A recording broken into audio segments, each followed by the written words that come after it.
Learning, education. Here is an unemployed human male. He sports an unoriginal Celtic design tattoo, says da instead of thee, and spells of with a V. He struggles with simple tasks, such as using earphones in public places, and can be seen here teaching his illegitimate offspring to smoke. He wears casual sports clothing, but never partakes of sporting activities, and is laden with heavy jewelry. He is truly a wretched specimen, and something must be done. Yes, this man is in need of an education. Education is the process of filling the human mind with knowledge, and is one of the primary exports of Great Britain, along with single mothers and the phrase, "Bob's your uncle." Education is created by people called teachers.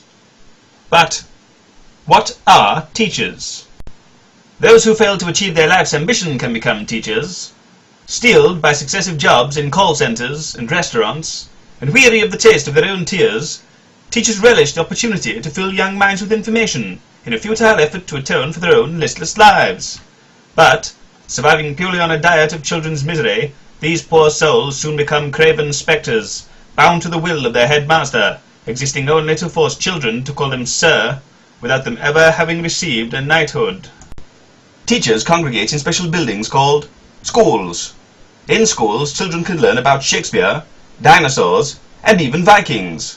Indeed, there are many subjects taught at schools, such as science, where children learn how to use a thermometer, and all about the twin mysteries of fire and the human vulva. Religious education, where children learn how to appease the gods they don't believe in. And physical education, where the physically frail are punished for not being able to catch. Here's pioneer DJ Sir James Savile being stretched on a rack for poor performance on the rugby pitch now. Who's going to fix this one, Jim? English schools also once taught civility and manners. However, these concepts are now considered racist due to the fact that foreign pupils do not ever learn them. As such, they have been banned from our children's minds and replaced with the 3 Ps of profanity, procreation, and petty crime. Those pupils who cannot keep up are issued with a conical hat with a letter D on the front.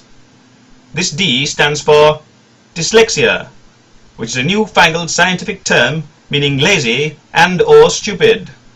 It can similarly stand for dyscalculia, which means bad at doing sums. In either case, the pupil is now excused from trying further, and can go on to a life of posting poorly spelled messages onto social networking or video sharing sites on the internet. After school, many find employment in an office. Some go to prison, and others may become agents of the news. But for those not quite ready for the real world, there is the option of higher education.